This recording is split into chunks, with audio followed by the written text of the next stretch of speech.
দুনিয়ার জমিনে আদম আলাইহিস সালাতু ওয়াস সালাম আসার সময় কত বছর আল্লাহ তাআলা ইন্তজার করেছেন, অপেক্ষা করেছেন, দুনিয়া সুন্দর করে সাজিয়েছেন। আদম যে সময় দুনিয়ার জমিনে দিয়েছেন, চিন্তা করলেন আদমের সাথে আরেকজন সঙ্গী সাথী দেওয়া যায় কিনা। এর বিপরীত হযরত আদমের সাথে বাবা আদমের সাথে মা হাওয়া আলাইহিস সালাতু ওয়াস সালাম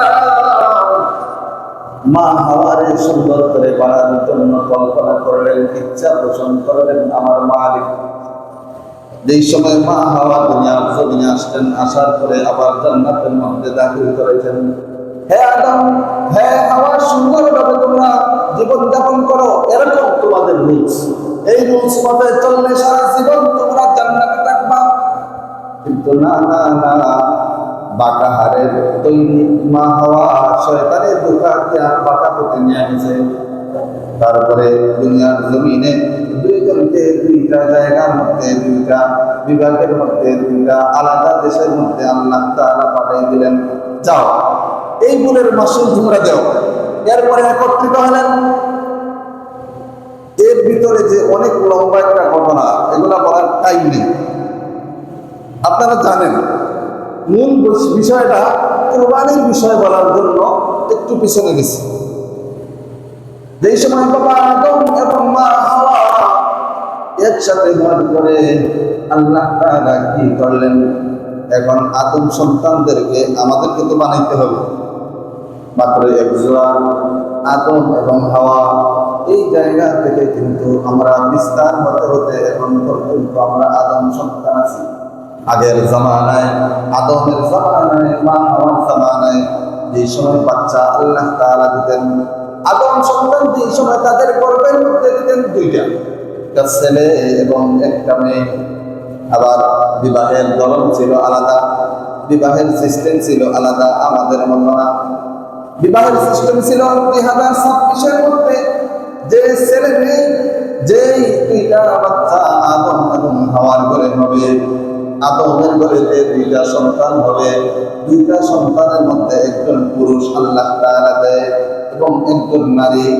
যেই সময় 2026-এর মধ্যে আদমের, একটা উদাহরণ দিচ্ছি, 2026 আদমের এবং হাওয়ার ঘরের মধ্যে যে দুইটা সন্তান আল্লাহ তাআলা দান করেন, 2027-এর সময় যে আদমের ঘরে আরো দুইটা বাচ্চা আল্লাহ তাআলা দেয়, তাদের বিবাহ বন্ধন সিস্টেম ছিল যেই বছর যে দুইটা বাচ্চা হবে, এই দুইটা বাচ্চা কিন্তু বিবাহ করতে পারবে না। আগামী বছর যে দুইটা বাচ্চা হবে, একটা মেয়ে হবে, এই 26-এ একটা মেয়ে হবে, একটা ছেলে হবে। আবার 27-এ একটা মেয়ে হবে, একটা ছেলে হবে। 27-এর মেয়ের সাথে 26-এর ছেলের বিয়ে দান করেন। আবার 26-এর ছেলের সাথে 27-এর মেয়ের বিবাহ বন্ধন করা হয়। এমন অবস্থায় আদম এবং হাওয়ার দুইটা সন্তান আল্লাহ তাআলা দান করলেন। একজনের নাম হলো হাবিল, ছেলে সন্তান একজনের নাম হলো হাবিল। কি নাম হলো হাবিল। আবার হাবিলের সাথে আরেকটা মেয়ে আল্লাহ তাআলা দান করেছেন। এরপরের বছর আরো দুইটা আল্লাহ তাআলা বাচ্চা দান করেছেন। দান করার সময় ছেলের নাম হলো কাবিল। কিন্তু কাবিলের সাথে যে মেয়েটা হয়েছে, মেয়েটা কিন্তু সুন্দর। কাবিলের সাথে 2027-এ যে মেয়েটা হয়েছে, মেয়েটা কিন্তু সুন্দর। নাম ছিল ইকলিমা। ইকলিমা নামটা কিন্তু সুন্দর, নাম ছিল ইকলিমা। কাবিলের সাথে যে মেয়েটা হয়েছে তার নাম ইকলিমা, কিন্তু সুন্দর, একটু বেশি সুন্দর। হাবিলের সাথে যে মেয়েটা হয়েছে একটু দেখতে কালো, বরং একটু নরমাল। এর মানে বিবাহের বন্ধন সময় হয়েছে বিবাহ দেওয়ার জন্য।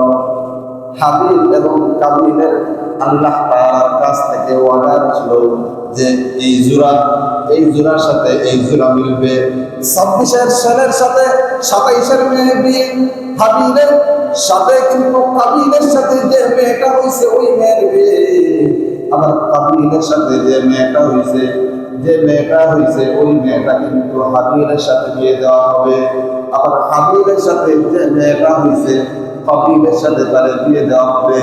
এখন কাবিল ছোট ছিল, তার একটু উগ্র মেজাজ ছিল, মেজাজটা একটু গরম।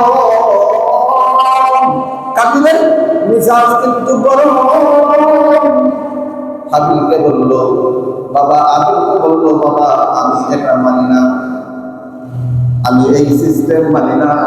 কারণ হাবিলের বউ সুন্দরী হয়ে যায়, হাবিলের বউ সুন্দর, আমার বউটা কালো হয়ে যায়। বাবা আমি এই সিস্টেম মানি না।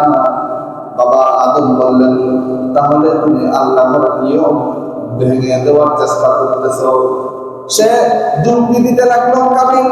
কাবিল বাবা আদম আলাইহিস সালামকে যুক্তি দিতে লাগলো, হে বাবা আদম, আমার সাথে 9টা মাস আমার মায়ের গর্ভের মধ্যে ইকরিমা কিন্তু আমার সাথে 9টা মাস ছিল। 9টা মাস যদি আমার সাথে আমার মায়ের গর্ভের মধ্যে থাকতে পারে, তাহলে এই দুনিয়ার জমিনে কেন সারা জীবন আমার সাথে এই ইকরিমা থাকতে পারে না? সে বলতেছে 9 মাস যদি আমার সাথে ইকরিমা থাকতে পারলো আমার মায়ের পেটে, তাহলে এই জামানায় আমার সাথে বিবাহ দেওয়ার জন্য আপনার দ্বিমত কেন? আসলে আপনি এখানে 2 নম্বরে করতেছেন। বাবা আদমকে বলতেছে কবিল, বাবা আদমকে প্রশ্ন করতেছে আপনি এখানে 2 নম্বরে করতেছেন কারণ আপনি হাবিলকে একটু বেশি ভালোবাসেন। হাবিলকে আপনি একটু বেশি ভালোবাসেন, এই জন্য আপনি হাবিলকে চাইতেছেন সুন্দরী বউ দেওয়ার জন্য। হাবিলকে আপনি একটু বেশি ভালোবাসেন, এই জন্য হাবিলের সাথে সুন্দরী মেয়ের বিয়ে বিবাহ দেওয়ার জন্য আপনি বলতেছেন। আমি এই যুক্তি মানি না। বাবা আদম বললেন হে কাবিল, তাহলে পরীক্ষা হয়ে যাও, তোমরা আল্লাহ তাআলার কাছ থেকে পরামর্শ নিয়ে আসো। কাবিল বলল আল্লাহর কাছ থেকে কিভাবে পরামর্শ আসবে, কিভাবে আমি পরামর্শ আনবো? আল্লাহ তাআলার পক্ষ থেকে বাবা আদমের কাছে কি আসলো? ওহী চলে আসলো, হে আদম তোমার হাবিল এবং কাবিলকে বলো কি করতে, কুরবানি করতে। আল্লাহ তাআলার পক্ষ হয়ে বাবা আদম বলতেছেন হে হাবিল, হে কাবিল, তোমরা তোমাদের সিদ্ধান্ত অনুযায়ী তোমরা যদি আল্লাহর পরামর্শ তোমরা নিতে চাও, তাহলে তোমরা 2 ভাই কুরবানি করো, 2টা ভাই তোমরা কুরবানি করো।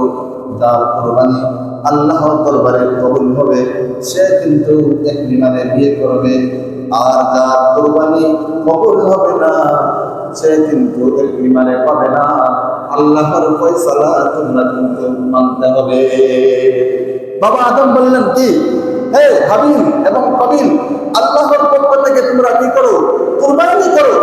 যার কুরবানি আল্লাহর কাছে কবুল হবে সে বিবি ইকরিমার বিয়ে করবে, সুন্দরী মেয়েটার বিয়ে করবে। আর আল্লাহর ফয়সালা তোমরা অবশ্যই মানতে হবে। যদি তোমরা আল্লাহর ফয়সালা মানো না, অবশ্যই তোমরা ধ্বংসকারী, তোমরা খারাপ রাস্তায় যাইবা, শয়তানের পথে চলবা। হাবিল এবং কাবিল 2 ভাই রাজি হয়ে গেল। তারা 2 ভাই কুরবানি করার জন্য প্রস্তুত হয়ে গেল। আল্লাহর দরবারের মধ্যে আগে কুরবানির নিয়ম ছিল, কুরবানি দেওয়ার পরে পাহাড়ের মধ্যে আল্লাহর রাস্তায় একটা ভাগ গোশত নিয়ে রাখা হতো।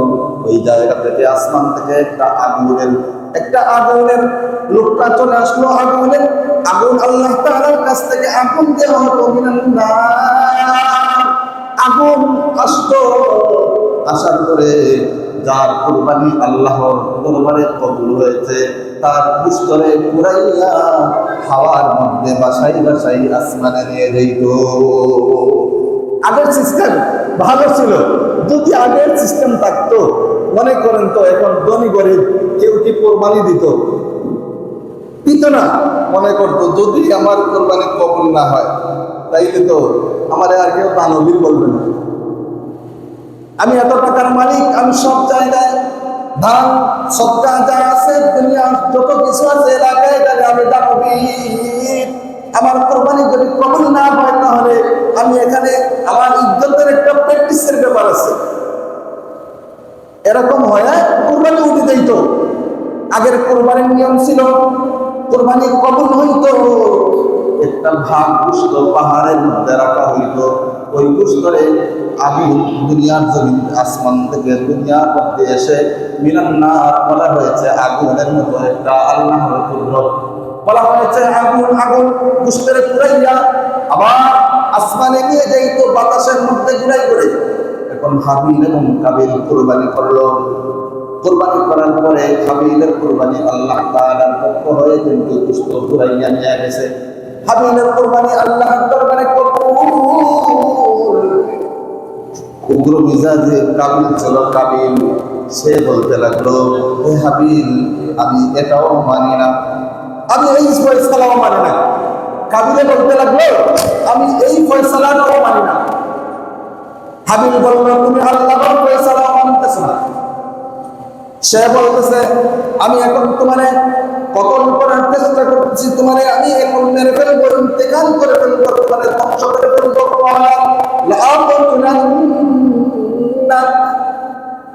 কোরআনে বলা হয়েছে, কাবিল বলতেছে, হাবিল রে, ও বড় ভাই, তোমারে আমি এখন হত্যা করে ফেলবো, হত্যা করে ফেলবো।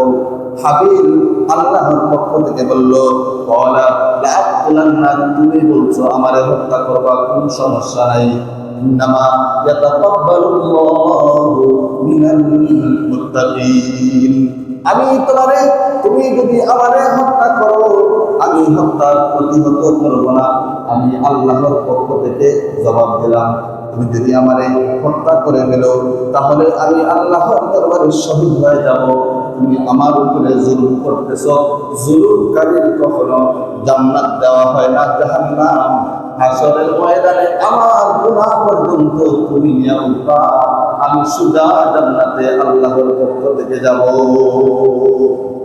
হাবিল বলতেছে, আমার তোমরা, তুমি কাবিল, তুমি আমার হত্যা করতে চাইতেছো, সমস্যা নাই, তবে আমি ধৈর্য ধারণ করবো, মুত্তাকিনদের সাথে থাকবো। আর মুত্তাকিন কারা? যারা আল্লাহর পক্ষে সন্তুষ্ট থাকে, আল্লাহর বিপক্ষে কোনোদিন যায় না। গেছিল না শয়তান? শয়তান গেছিল না? যেই সময় আমাদেরকে আল্লাহ তাআলা বললেন, হে শয়তান, ইন্নাশ শাইতানা